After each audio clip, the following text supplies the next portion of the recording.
Hello and welcome to the second part of our object class tutorial. So what we've seen until now is how to define attributes.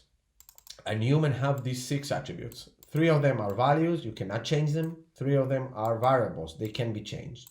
And that's what we just did. We redefined the hair color, even though you can even add these 2, we are not changing them, sorry.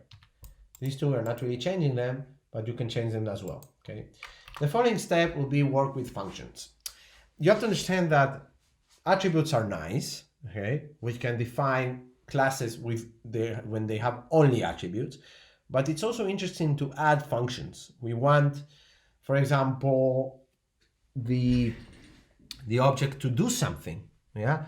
Not only to have information, we want the human, for example, to have a birthday, okay? And change his age, or change his hair color depending on its birthday. For example, let's say we add a variable age of type int. It's an int, okay, it doesn't matter, equals 0. Initially it's 0, okay?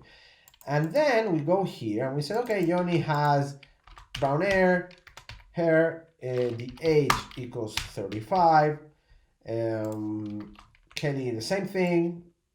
Okay, we have to add an age, and we have to add an age for Danny. So let's just get, I don't know, let's put it 28, and Danny, let's put it, I don't know, 30. Okay, let's do it like that. Okay, so there are three objects. Remember, they're objects. Object Yoni, object Kelly, object Danny. They have different values in their different attributes. So they keep being unique in their information. Okay, now what we will do is, we know that every single human, that's something, a function that we add to the human, every single human has a birthday.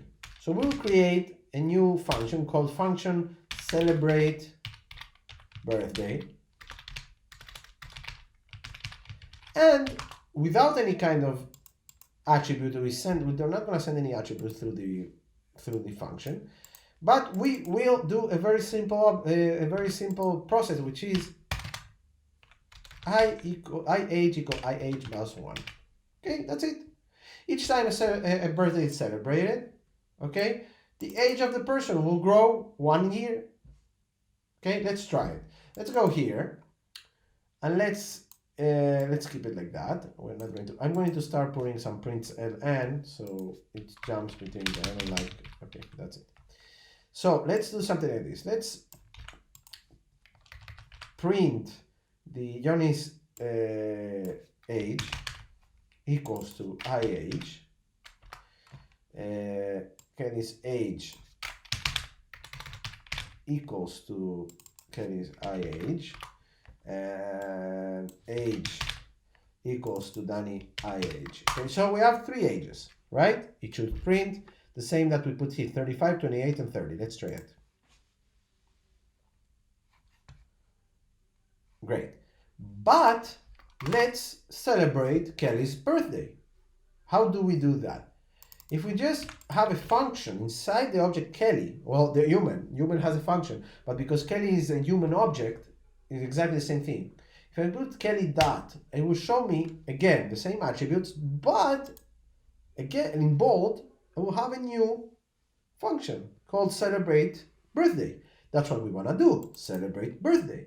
Okay, so if we execute this line and then we again print these lines here, we should see that Kelly's age will change from 28 to 29. And again, you can keep executing this. For example, let's execute it 5 times. So now Kelly's age should grow to 33. So that's how we tend to create. For example, we create functions inside the objects, inside the human, that we feel like they are necessary. Okay, human will have celebrate a birthday. Okay, now let's make a small add-on.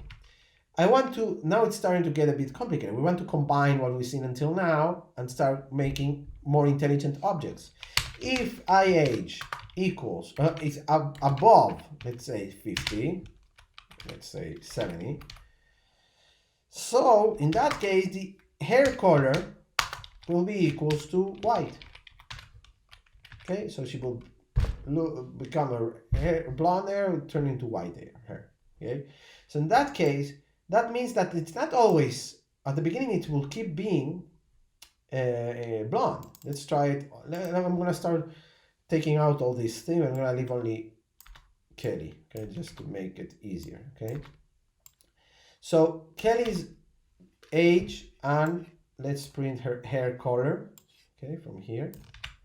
If I print Kelly's hair color here, sorry,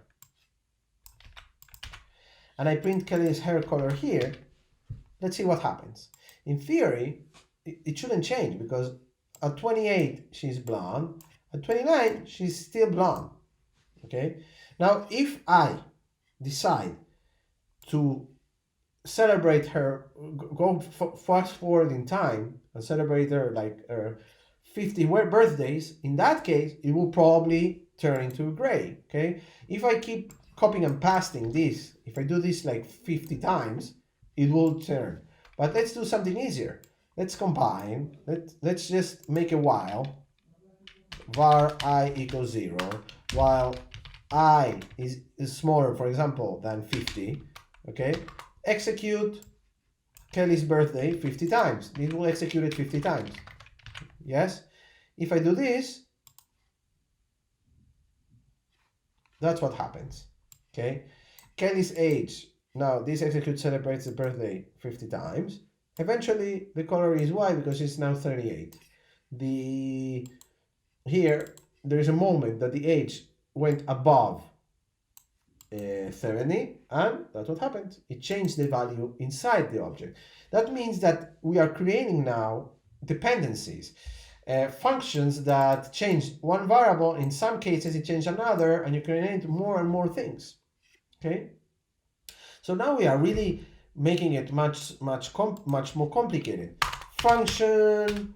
If these humans were inside a game, it may be interesting to add variable I or double. Let's see of type double life. Okay, life initially is 100. Yeah, but you can create function receive hit when you receive a hit, and the hit is the size of that hit when it gets hit. Okay, when the person in a game receive a hit, and the damage, it's a double as well. And you can do something like this, that the life of that person is the previous life, and you just take out the damage. So now its life will be less after it gets heated. Yeah. If you go back here and we do that to Yoni, and we do Yoni dot receive a hit of 24.5, it means that it will be hit, the damage you receive from the hit, yeah, it's getting hit, is 24.5. Now, if we print before Yoni's life, Yoni's life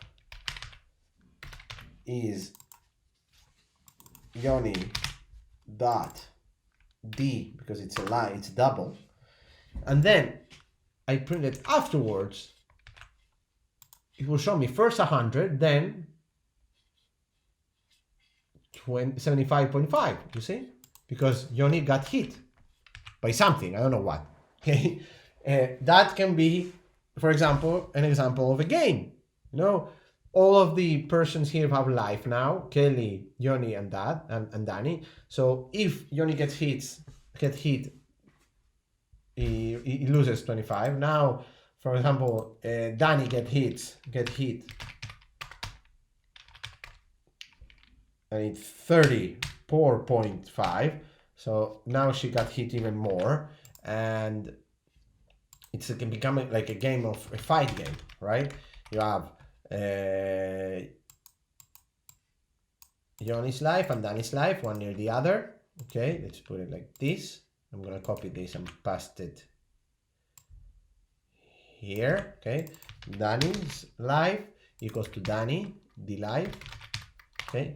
So now it's both of them are 100, then Yoni receives a hit, Yoni's life go down like this, then Danny receives a hit, Danny's life goes this, so we can see an evolution in which first both of them are 100, sorry, let's put here the space so we can see.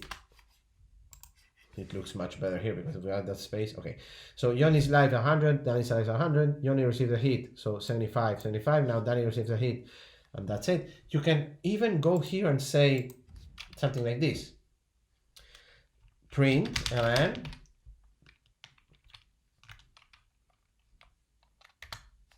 sname, which is the value with the name, received a damage of, again, damage. So what I'm doing is that each time I receive a hit inside the object, I will print this. Now, there is a small problem because you will see here, we have no names. The sname is not defined. So what we do, go here into the main, and we say, okay, when we create the objects, here just in the beginning, we just say Yoni.sname equal Yoni, because even though you have the name of the variable, the actual name is not there. You can even call it differently, Yoni with the big Y or whatever. Okay, you have to define the names in a variable, not in the value of a variable, if you want to store its name, because using the name of the variable, it's only for us, for developers, for the system, not for the game, not for the object. So if I execute it now finally it will show Yoni's life equals Danny's life. So Yoni received a damage of 24.5. Now Yoni's life is 75, Danny's life is 100. Now instead of putting here, for example, this, we can now do something like this. We can do, now it can depend on the variable, its name. You see?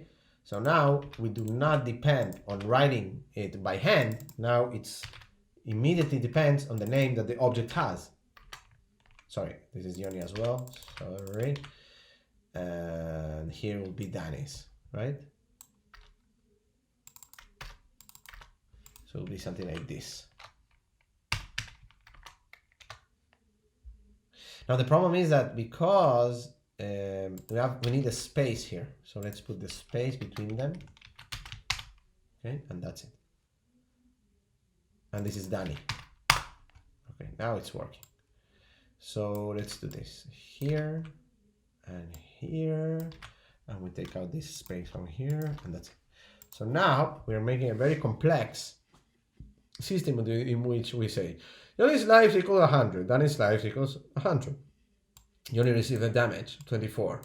Yoni's life now is 75.5, Danny's life is 100. Yoni's life, Danny received a damage of 34. So we can, and finally we can add here another if that says if the life is smaller or equal to 0, you can write here, not outside, you can even do it here and put something like is dead. Okay, so we can keep, if Yoni now receives of 80.6, yeah,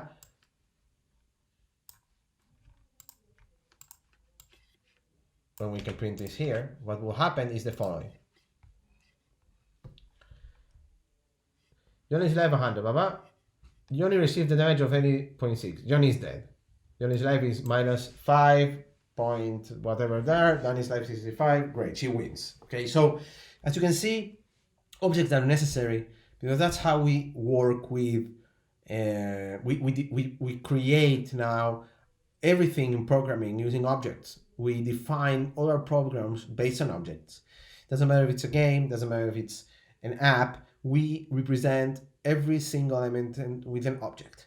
So it's very important to understand classes and objects, okay? Again, all of them are humans, the classes, but during the execution of our app, we made changes to them now, which make them different to each other, okay? So now we have different values in them, Okay, the final part of this tutorial will be showing inheritance and constructors. Okay, so you see how you can construct an object.